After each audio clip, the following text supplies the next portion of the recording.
I never grew up on one idea of, hey, I want to grow up and be this, exactly this. I've always had a dream of becoming something I would enjoy doing.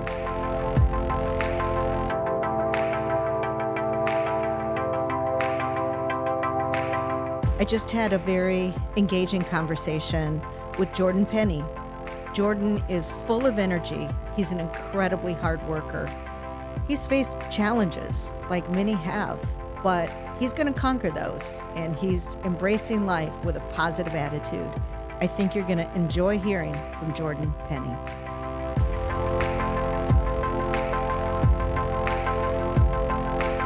Today, I am with Jordan Penney. I am excited to have this conversation with you today, Jordan, and I want to welcome you to Our People, Our Purpose podcast. Thanks, awesome to be here. Yeah. So tell us, Jordan, how long you've worked for C&G and what you do for us. I am coming on my 6 months on the 5th of December. So Mhm. I'm 6 months here. And as of right now, I am an operator level 2. Yep, operator level 2. And what's your goal? Like, what do you hope to? What do you aspire to do at C&G? I would love to be more training. I would like to be a trainer. I'd like to be able to teach other people and Mhm. be able to help them grow as well. Okay, great. So tell me, what did you do before you came here? I was working um, more law enforcement stuff. Prison wise, I was a correctional officer before CNG actually. So that's where my law enforcement Wow. background came from. And then before that, I was blue collar working, HVAC, plumbing, framing, all that good stuff. And Mhm. then before that, I was armed guard security. And then I was in the army before then.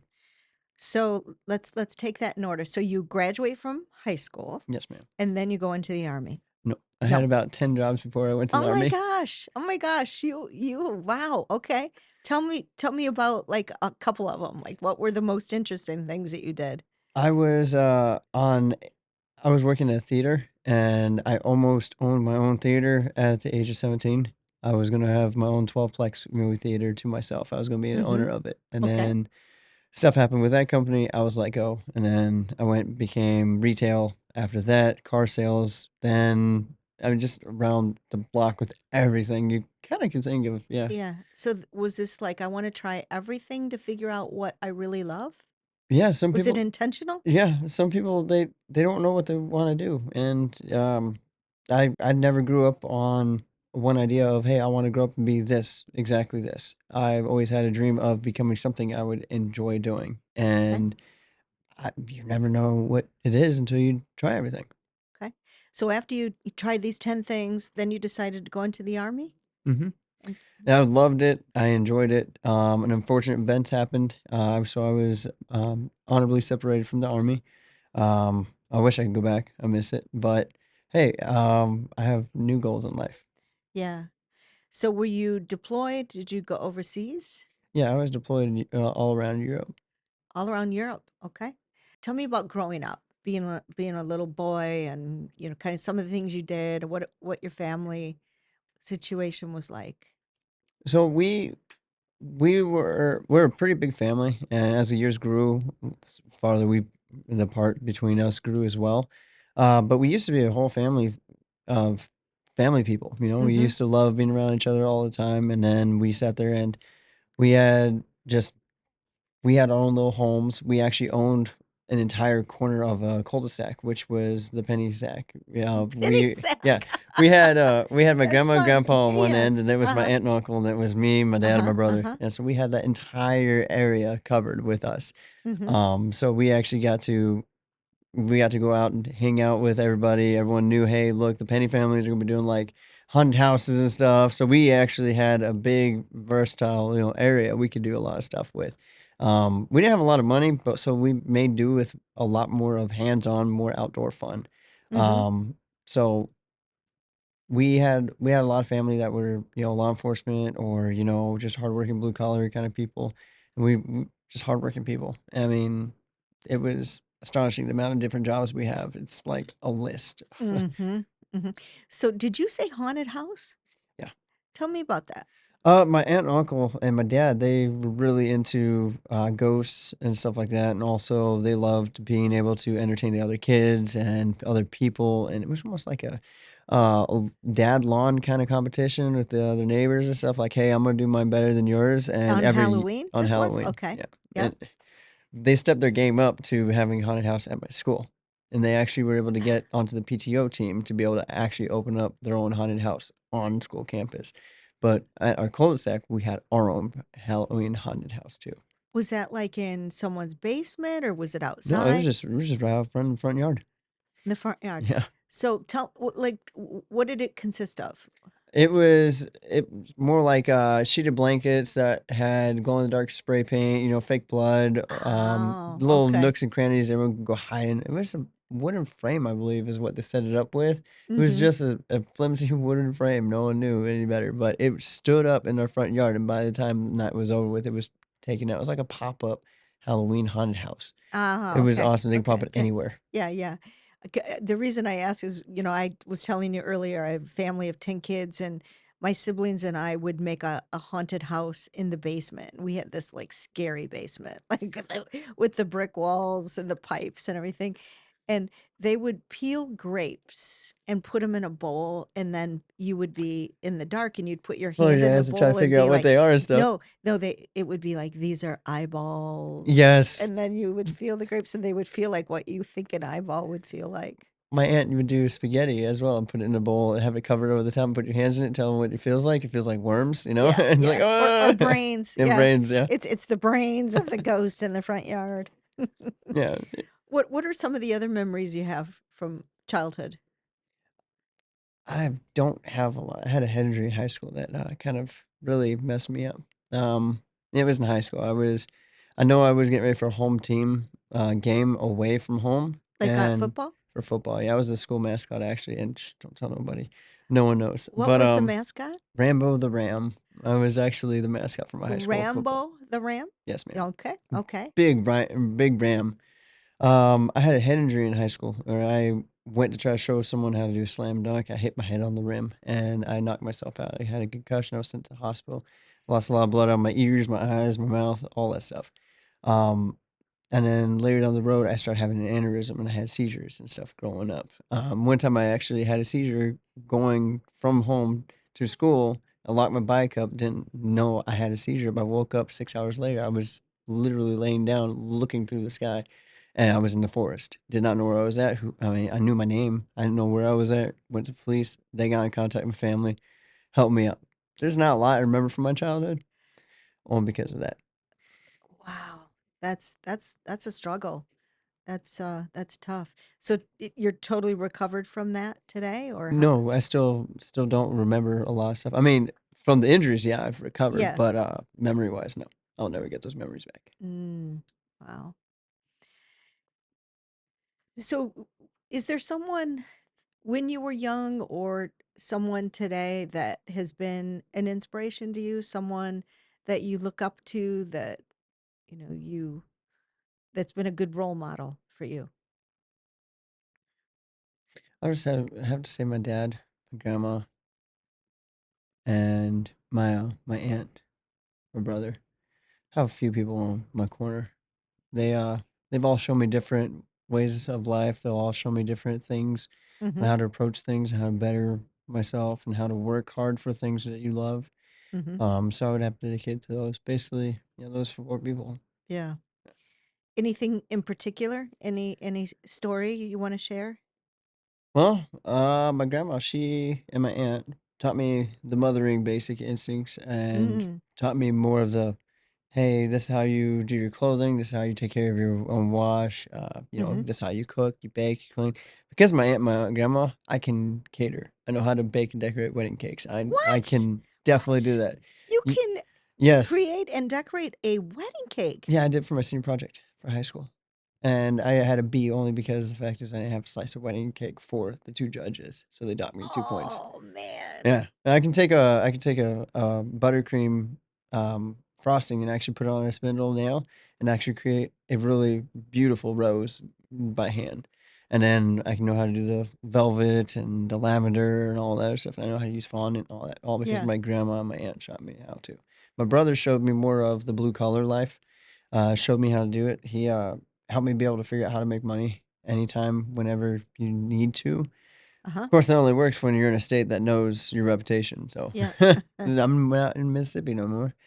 And then my dad, he showed me how to be able to love his son on a friend level, as well as a father figure as Mm, well. that's amazing. Your father's still alive? Yeah, he lives in Idaho, I think it is. Yeah, it's Idaho. Idaho. Yeah, they moved a while back. I can't remember if it's Iowa or Idaho. I don't Uh-huh. remember, Uh, but they're way on the other side. and Jordan, did you tell me you were engaged or you married? I am engaged. Engaged. Because I see you have a ring and I love that. We there's a backstory to that actually. Okay. When I first met my fiance, I told her that on my way back from dropping her back off here to Wisconsin. I told her, I was like, I'm gonna miss you. And she just kept saying, no, you're gonna move on. You're gonna move on. I was like, no, you're the one for me. I want to be with you. And I'm like, not this gas station, but the gas station that's after it. We're gonna bypass this gas station, but the next one's gonna have those old little ring machines. You put a Uh-huh. quarter in, and you can get a ring. And I'm gonna get a ring. They're both gonna be the same design, and they're gonna fit our fingers just fine. Mind you, I've never been to any of these gas stations. I've never seen any of them, right? Yeah. And I went to the first one that I sat there and said we were going to bypass. We went to go bypass it, but we had these restrooms. We stopped real quick. Mm-hmm. And I looked, there's no ring machines. I'm like, okay, so like I said, this one's not going to have it. The next one is. So we went to the next one to get gas. By golly, there was a ring machine for 25 cents. And I want to say we spent maybe $5 in quarters, and we both got the exact same ring, both our size, everything, same design, everything. Wow. And I wore it ever since. And it was just a cheap one, and I wore it for a year. For a year they Mm-hmm. were together, and it's just cheap metal, but the meaning held more. It broke, and I've my finger's been naked since then. So I mean, I'm accustomed to having an engagement ring on my finger from my Mm-hmm. fiance because Mm-hmm. that's just a bond that we started. I mean, I'm not gonna wait till I get married to put a ring on her. I mean, she and I were engaged, like that's it. And That's an amazing story. Even to the point where he said it's going to be the second gas station, and then yeah, and then you check the first one just to see, yeah, and but there then was it was nothing. It yeah, was the and next then one, and yeah. it was the second one. So when is the wedding going to be? She and I are still talking about, but so far we're trying to see if we can get it on the day we first started talking. That would be the 25th of July. So Mm, hopefully, yeah, hopefully. nice. So what kind of hobbies do you have? What do you like to do for fun? I like to I like to work out. I enjoy that. It kind of mentally like exhausts me. Mm-hmm. My mind goes on all the time. I mean, I'm thinking about bills. I'm thinking about everything we have to go through. We've had a lot of bad stuff happen to us, and just trying to keep a smile and keep going every day is Mm-hmm. it's really hard. We've had some really really major stuff. So going out working out has been helping out with that too.